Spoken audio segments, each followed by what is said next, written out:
Each and every Monday is $9 Monday at both WagerTalk.com and SportsMemo.com, when all daily picks packages are priced at only $9, including 5% best bets, normally priced at $35.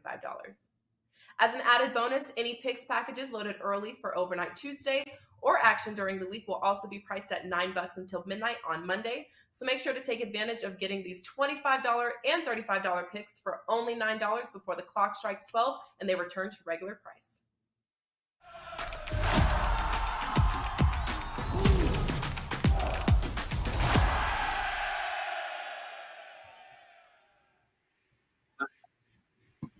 Welcome into First Pitch right here on the Wager Talk YouTube channel. I am Drew Martin. We are breaking down Monday, April 17th MLB slate with three of the best MLB handicappers out there: Dwayne, Bryan Leonard, and Tony Finn. Going to have big game breakdown and best bets at the end. First, let's start off with Dwayne Bryant here, guys. We are heading to the Milwaukee Brewers and the Seattle Mariners, a little Pacific Northwest baseball on the late night slate here. Dwayne, I'm seeing 7.5 as the total, around a minus 150 price tag. That's the Brew Crew. Corbin Burns on the hill up against Chris Flexen. What are you looking to do here with the Brewers in the M's late night? Well, I see both teams are coming off 1-0 wins yesterday. The difference for me is Milwaukee was a decent-sized road underdog facing Yu Darvish, while Seattle was a $3 plus home favorite. Like you said, we got Corbin Burns on the mound today. He did get off to a bit of a slow start this season. His first two starts resulted in only 9 1/3 innings of work, and he gave up 10 earned runs. And just as troubling is the fact that Burns only had a 6-5 strikeout to walk ratio in those first 9 1/3 innings. But we did see the dominant Burns return, the one we're used to seeing in his last start. He tossed 8 shutout innings in Arizona. He allowed just 3 hits, struck out 8, didn't walk a single batter. And Burns, for his career, actually has better numbers on the road, which works for me here. Also note that the Brewers are a perfect 9-0 since July of 2021, when Burns is a non-division road favorite of more than minus 110. The Brewers won those games by an average of 3.45 runs per game. On the other side, as you said, we have Chris Flexen starting for Seattle. He did get drilled in his last start, gave up 8 earned runs in just 2 1/3 innings at Wrigley Field. But in his career, Flexen has been better at home, as is the case with most pitchers. But in his 9 innings of work at home this season, he only owns a 5-5 strikeout to walk ratio, which is a little concerning to me at this point. So looking at the first 5 innings, the question is, do I think Burns will outpitch Flexen? The answer is yes, I do. I don't expect a blowout, but I like my chances with Burns here. Seattle just swept Colorado at home, but they were a big favorite in each game. Now they not only have to step up in class against a much better team in Colorado, but they also have to step up against a much better starting pitcher than what they saw in that Colorado series as well. So I like Milwaukee here on that first 5-run line, laying a half run at minus 105. Solid stuff there, Dwayne. In the leadoff spot, guys, we're going to go to our 2-hole hitter here, Bryan Leonard from WagerTalk.com. Guys, Bryan, I think we're heading to Kansas City here. We got the Texas Rangers off of that big Sunday night win in the Lone Star State battle against the Houston Astros, and we're seeing them having to lay a price here, about minus 210, minus 205, depending where you're shopping on the Wager Talk live odds screen. Total of 8. We get DeGrom and Lyles. What do you like in Rangers and Royals tonight, Bryan? I had to check the calendar. I thought it might have been July 4th with all this patriotism going on. You with the flag behind you, and then of course Dwayne with the shirt has something patriotic on it. Dwayne seems to be very patriotic. Every time I see him, he's got on something to do with the military or our country. I appreciate that from both of you guys. Yeah, this one I thought was a very interesting handicap. Obviously, the line at 210 is where it probably should be. But when I'm looking at Jacob DeGrom, what we have seen from him when he's on, he is terrific. In fact, you take a look at his xFIP just from the last 2 years at home, 1.36, on the road 2.05. We know Jacob DeGrom. He's the best pitcher in baseball when he is healthy. This year, I've watched a lot of his starts, every start he's had so far this year, and he's been pretty much in control the whole time, except for the long ball. And I went back and I looked at some of that, and if you take a look at his hard hit rate and all that, if you take a look at his hard hit rate on the season so far, if I could find it in my notes here we go. Jacob DeGrom hard hit rate 31.9, very good. That's at 95 miles an hour or higher. But his barrel rate 9.6% the last 2 years, and his blast rate 6.6%. So because he throws the ball so hard, when the opponents are able to hit it at the correct angle, they have a lot of success. So you've got to be concerned about the home run ball. It's happened in Texas so far this season. It happened when he's on the road. So that is something you have to take into account when you're handicapping his games. Now he's playing in Kansas City, a place where normally is the worst home run hitting ballpark in baseball. That's a big advantage for DeGrom in this regard. Lyles, blast percent 4.8, not the great either, 10.4 on his barrel percentage. So we've got two pitchers who give up a lot of barrel rates and a lot of blast percentage, but they're pitching in a good pitcher's park right here in Kansas City. DeGrom's been terrific. He deserves what he gets. And if he can avoid the home run, I see DeGrom being in there for 100 pitches, which means he's going 6-7 innings. And I see a really good game out of him. I'm not enamored with the Kansas City offense. I've talked about this in the past. I still think Kansas City at 12-1 has the best chance of having the worst record in Major League Baseball, even worse than Oakland. At 12-1 odds, I think you got to take it. Oakland's the worst team, but Kansas City's offense is lousy. They've only got 3 or 4 professional hitters in their lineup. Their starting staff, they got maybe 1.5, 2 starting pitchers. The bullpen, okay bullpen, I guess, for Kansas City. But the reason why I wanted to talk about this was about Jacob DeGrom and the blast percentage and the barrel percentage. Keep in mind when he pitches, if he's in a place like an Oakland, like a Kansas City, that doesn't give up a lot of home runs, you want to back him. And I don't want to lay the 210. So what I did, and this is one of my client plays for today, is I played the first 5-4. I don't expect home runs, and I can't see DeGrom giving up more than 1 to 2 runs in the first half. And Lyles, actually, you take a look at Lyles. This guy has been around for a long time, and he continues to get jobs. If he stays out of the long ball, he's a decent pitcher.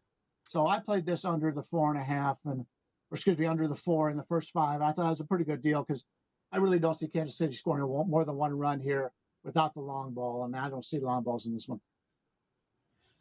Lot to digest there, Bryan Leonard. Good stuff as always from Bryan. I just want to follow up with you. One, you bring up the American flag. Yeah, Dwayne, Bryan always rocking it. I'm actually on the move, guys, with some flooding in Fort Lauderdale, Florida. It's pretty bad down here. But anytime you get a chance to put it in front of the American flag, I feel like that's a good plan B. But Bryan, you brought up a bet I've never heard of. You could actually bet on who will have the worst record in MLB. And if so, do you do that? It came out before the season. Who will have the most wins in Major League Baseball? Who would have the most losses?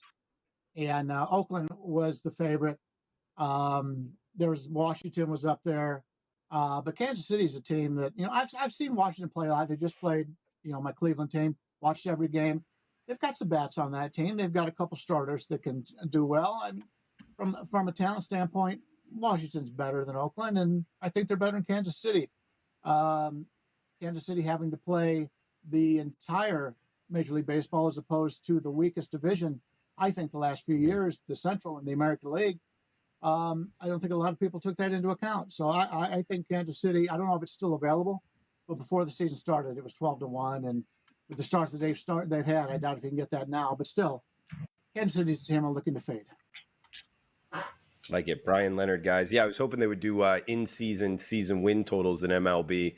We'll see if they stack those up here, guys. But we're gonna head to Tony Finn up next in our 3-hole spot here. Tony, two tough follows. We got the Chicago Cubs and the Oakland A's up next for your big game breakdown, seeing a total of 8 and about minus 130 to as high as minus 140-ish. That being the Cubs off to a over 500 start here against the aforementioned A's. What, just 3 wins on the season, Tony, I believe. Yeah, 3-13 for the Oakland A's. Can they turn that around? What are you looking to do in the Coliseum today, Tony? Well, I guess I would say big game breakdown might be a little bit of a stretch, right, for the Cubs and the A's, but that's what we got. Listen, I pinpointed this game because I'm a Wisniewski fan, Hayden Wisniewski for the Cubs. He didn't pitch well last time out, 1.1 innings, and I was going over those numbers because I watched a little bit of that early on, but it was essentially there was 500 runs in there. He walked 4, I think, in at 1.1. It kind of snowballed after the errors, and it's a game that I believe you can just toss out. It's a 1 out for this kid. I like the Cubs. Look, the Cubs 8-6 so far this year. That's not over the top. It's not going to get oohs and ahs from the audience here today. However, if you look at the schedule they played, Milwaukee, Cincinnati, Texas, Seattle, just coming out of a series against the Dodgers where they won 2 or 3. 8-6. This is a team I like in the preseason. I have some futures on them. I even have a small, little pizza money on them to win the NL Central there again. Because listen, a lot of it had to do with my. I thought that St. Louis again being overvalued. Their pitching staff is just not. They don't have their pitching profile doesn't work, in my opinion, in this day and age of baseball, which is pitching to contact for the most part. And calling your ace Flaherty, who's already walked, I think 13 or 15. I think that's self-evident already. If you've watched the Cardinals play, they can hit, they just can't pitch. Oakland, I think my esteemed colleague, or our esteemed colleague Bryan, did a really good job of outlining this team. This team's not good. I have a future on the A's to be have the least amount of wins in baseball this year. So far, they're playing just about how I thought they might play. Kansas City also right there. They not only can they not hit, as Bryan said, they really, outside of Singer, who's not been really good this year, they can't pitch. This is a team both these two teams are in throw out 2015 when the Royals won with with speed and defense and pitching. They seem to be in perennial, they're always rebuilding, right? Well, back to Wisniewski. Listen, this guy pitched really well last year. Very hard himself, works really hard, thought of very highly in the Cubs system, among coaches, fans, his teammates. He has a variety of pitches, which really makes him difficult to prepare for. And the 4 pitches he pitched mostly are 20% almost across the board, which means the new day and age with what they're calling the sweeper, right? He has one of the most dynamic sweepers in the game. It's StatCast, some of the portals that rate this pitches and give you the analytics you like to have. At least I like to have when I'm assessing a game and a pitcher and a matchup. His sweeper, his forcing fastball, sinker, well over 20% last year, with the cutter now jumping up to a 20% in this development. Now, he had a solid debut last year for the Cubs. Was striking out 1 per 9, 2.18 ERA, 0.94 WHIP. Not a lot of people have heard him. I'm sure you guys have all heard him. We've all followed. We follow baseball, like we follow the back of our hands. So I'm really intrigued. I think this is a great spot for him. The price isn't over the top. Some people are saying, Tony, it's going to be a big letdown for the Cubs. They just came out of a sellout crowd, in front of a sellout crowd at Chavez Ravine. Now they're going to go to the Coliseum where there'll be about 4 or 5 people cheering on the A's. Might be cheering on the Cubs. But this is the situation where I think the Cubs not only win, I think that they can do it convincingly. They listen. Last year they were a top 10 team weighted against left-handed pitching. This year they're in the top 10. And for the most part, the A's have the worst bullpen in the world. And with Mueller on the mound, listen, he's been pretty good at home. Everyone's pretty good at home when you're pitching the Coliseum. I'm using that in general, right? But he's not been very good. His velocity's down. His spin rates are down. And for the most part, in Texas, in Oakland, this is a team that's not only going to win very many games this year, there's going to be times when they look really, really lost.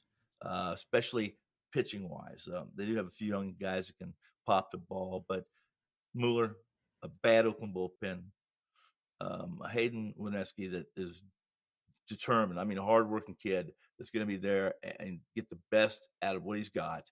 I think this is just an absolutely perfect setup for the Cubs as a small road favorite to come in and get this done early and give Wisniewski. And he hasn't been able to pitch the fifth inning this year, mostly because of his last start and his opening day, or his season opener. I think he goes 6+ tonight, and the Cubs beat the A's in a clean and impressive fashion.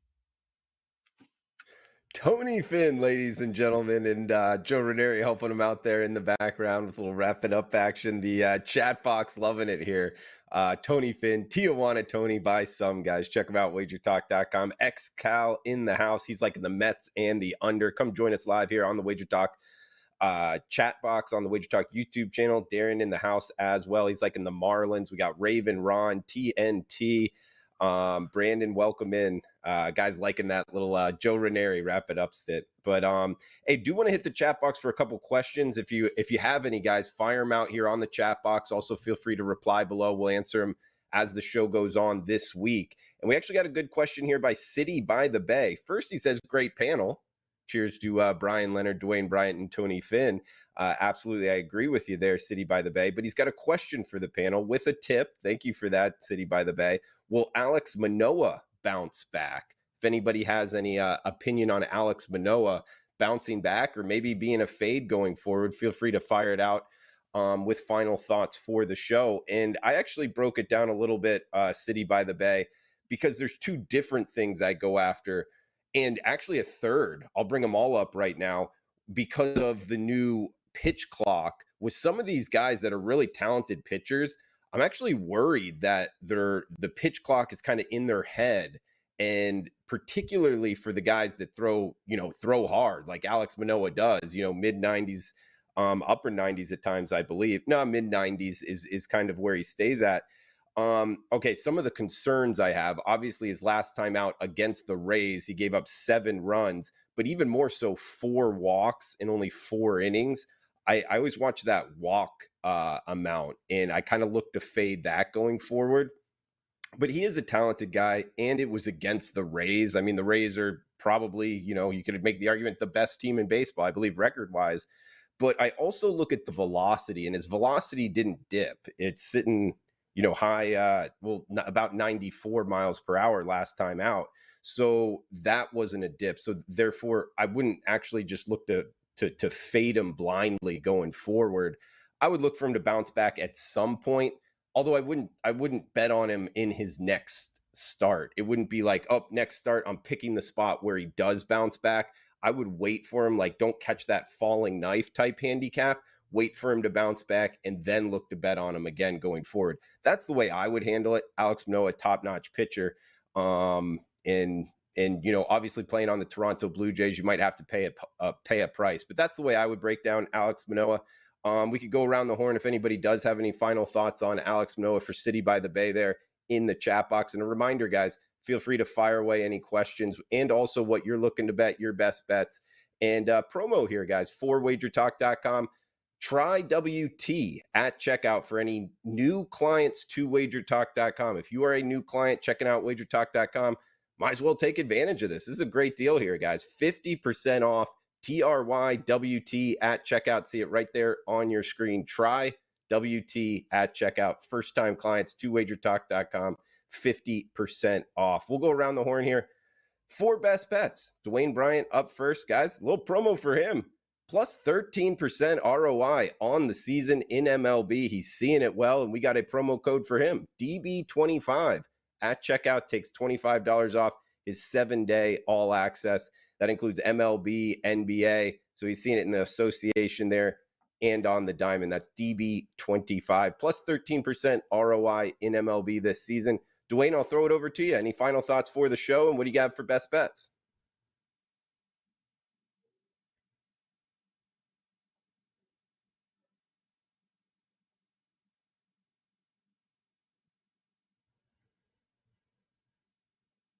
Dwayne, I don't think we have you. Your mic might be muted. Maybe try that, or I don't know, maybe a reset of some sort, but we'll keep going down the list here. Bryan Leonard, guys, check him out, WagerTalk.com. He's got a 5% series play up for the NHL. You like betting a little hockey. He knows this stuff on the ice. Also, $9 Mondays, got 3 plays up here in MLB. Of course, you get it for a huge discount on Mondays at WagerTalk.com. Bryan, any final thoughts for the show, and what do you have for best bet? Yeah, we'll start off with the Manoah situation. I talked about this before the season where I read a quote of one of the pitchers saying how much of a workout it was because you didn't have the time to rest between pitches. And because of that, Manoah's a big guy.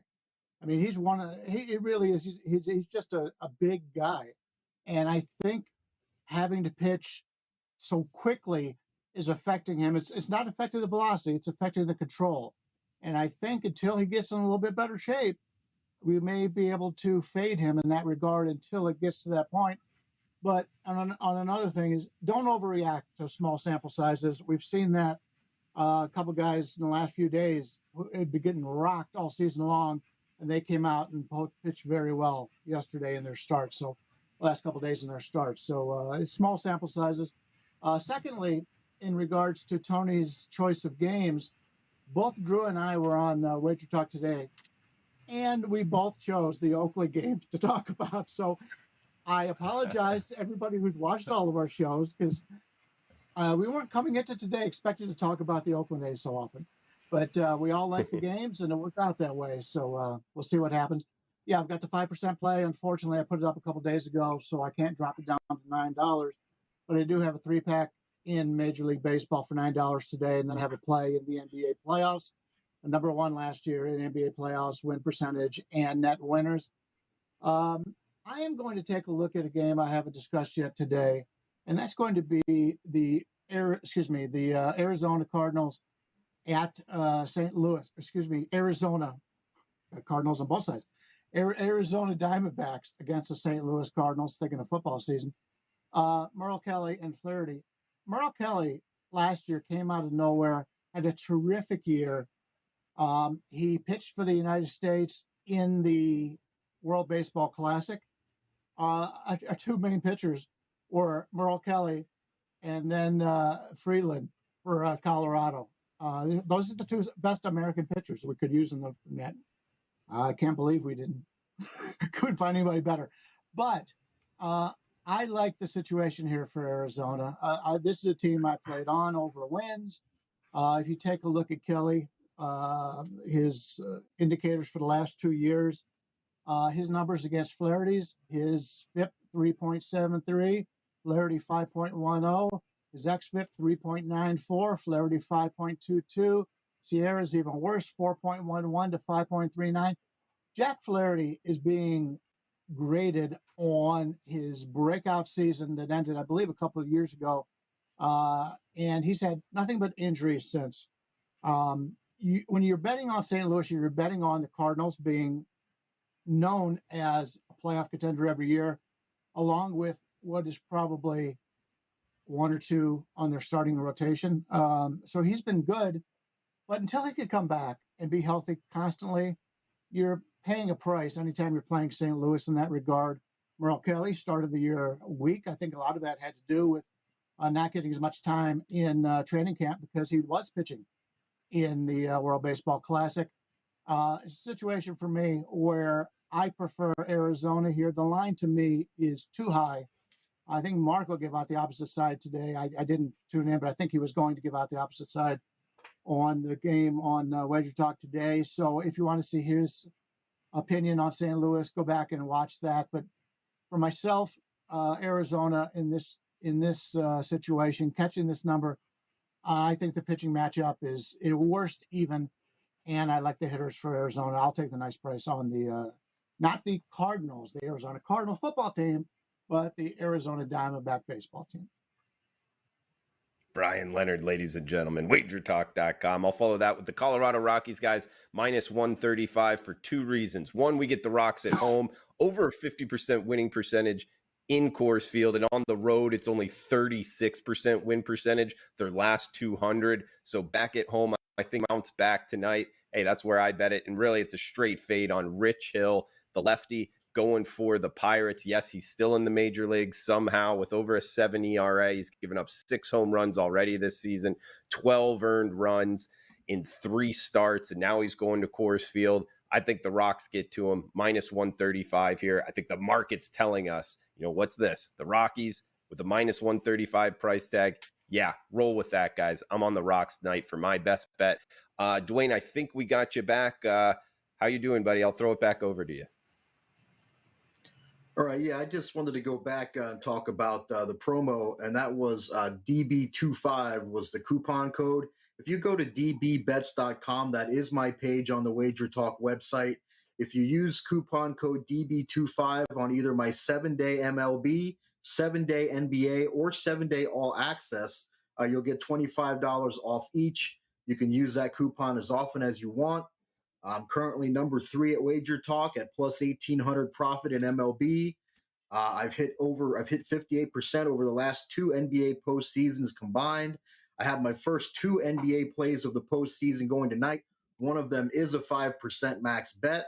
And again, that's coupon code DB25. It'll get you 25 off my 7-day MLB, 7-day NBA, and 7-day All Access.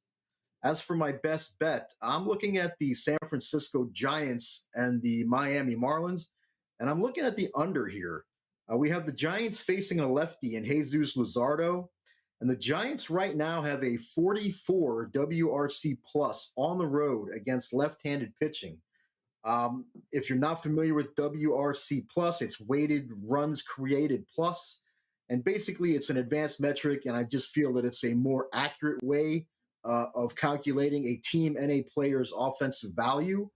And right now for the Giants, even if you look at their overall numbers against left-handed pitching this season, they only have a 49 WRC plus, which is dead last in the whole league. League average is 100. So that means they're 51% below average against left-handed pitching.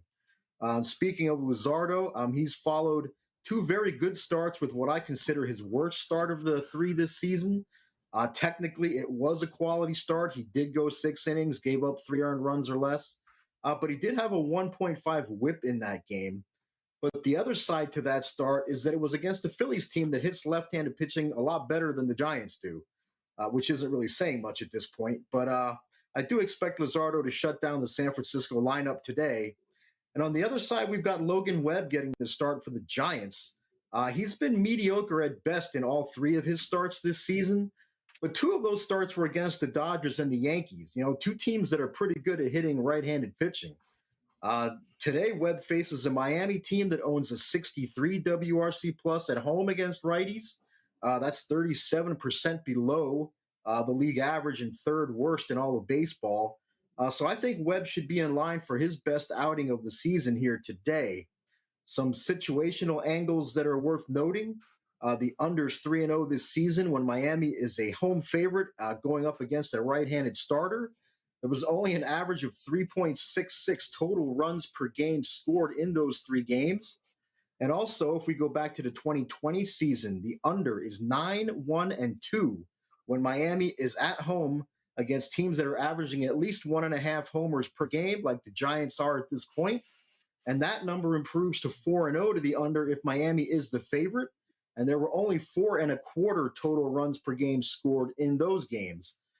I haven't bet this yet because I want to see who the home plate umpire is.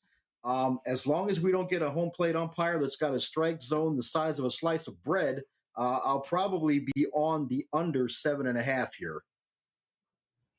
Like it. Dwayne, Bryan. Again, guys, that promo DB25 at checkout, 7-day all access, MLB 7-day and NBA 7-day. We'll work for all 3 of those. We got Tony Finn up next. Tony, what do you got for best bets? Any final thoughts for the show?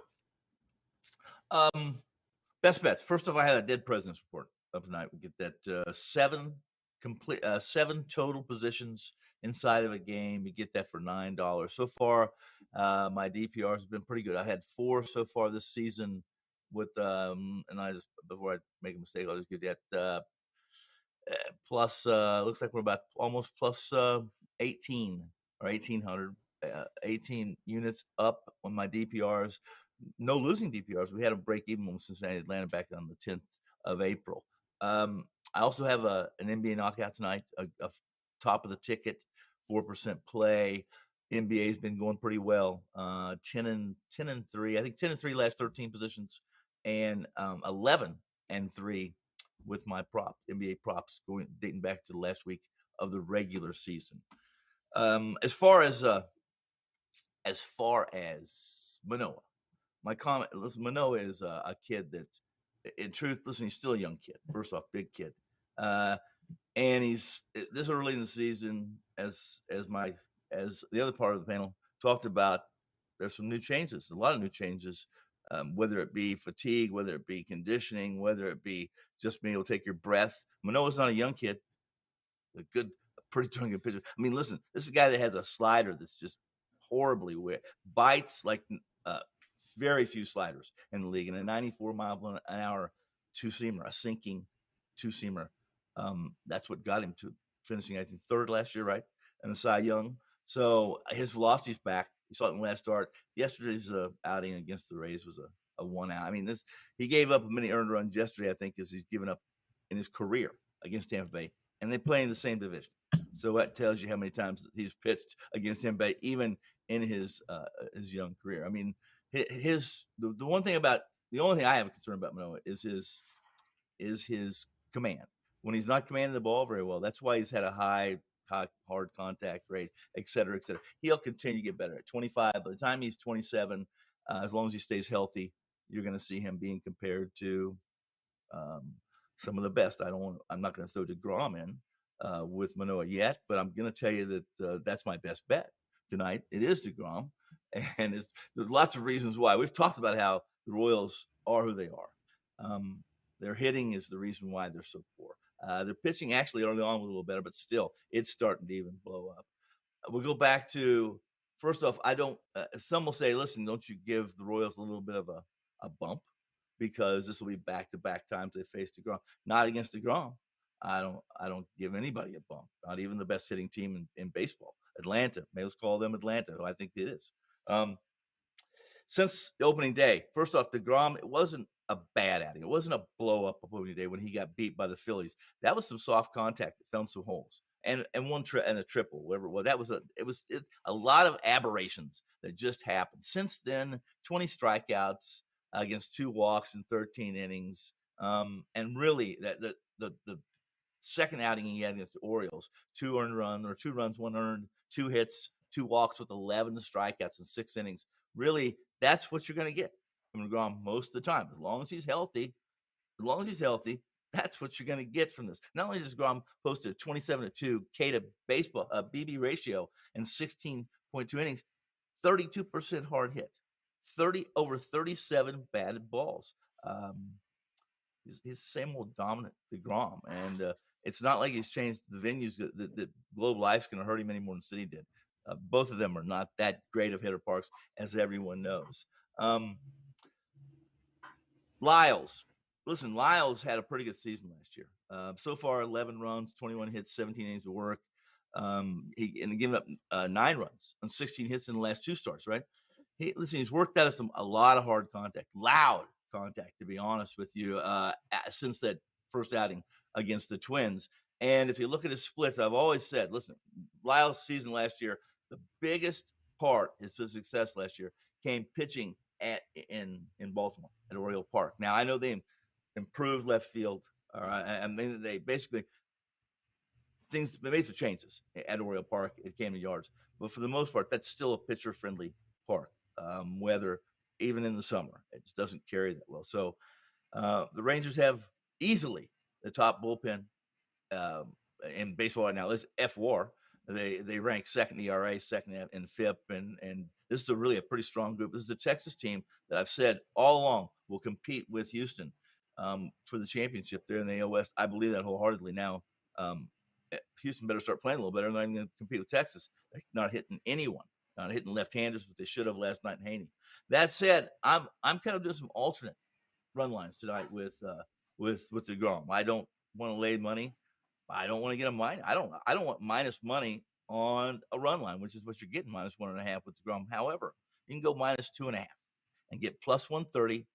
You can also get DeGrom at 9 plus strikeouts at plus 105 at DraftKings of the same game parlay. Rangers minus 2.5 on the run line, an alternate run line. DeGrom 9 plus strikeouts. Those two, same game parlay, plus 300. That's my best bet. Rolling the dice. You heard it there from Tony Finn. Run line minus 2 in the hook, an alternate run line there, guys. DeGrom 9 plus Ks plus 300. So $100 better, you get $300 back.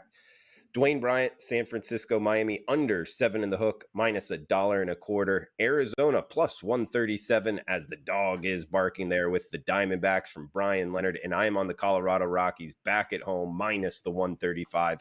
Straight fade of Rich Hill, the lefty. So I'm Drew Martin and Bryan Leonard, Dwayne Bryant, Tony Finn. Thanks for tuning in, guys. Feel free to comment below. Best bets are welcome. Any questions, fire away. Huge shout out to the chat box as always. Please smash that like button. We will be back tomorrow, same time, same place. Remember, $9 Monday, WagerTalk.com. That does it for the show. Thanks for tuning in. Baseball is back, and with the NBA and NHL playoffs around the corner, we have a fantastic offer to keep you in action from the first pitch to the kickoff of the upcoming NFL season. We have you covered with every client release, including any 5% best bets from your favorite WagerTalk or Sports Memo handicapper from the day you sign up to the 2023 Pro Football Hall of Fame game when the Cleveland Browns and the New York Jets kick off at 8 p.m. on Thursday, August 3rd for under $4.50 per day, coming out to just $32 per week. To lock in your favorite WagerTalk or Sports Memo expert through the start of the NFL preseason, it would cost you well over $1,000. Before a limited time, pay only $4.99, coming out to just under $4.51 per day. As an added bonus, your access begins when you sign up, so the earlier you do, the more free days you'll get. This offer will include all sports and any 5% best bets played during this time, so act fast and lock in your favorite WagerTalk or Sports Memo handicapper through the start of the football season for the lowest price possible. This incredible playoffs to preseason kickoff promotion ends at midnight on Monday, April 17th.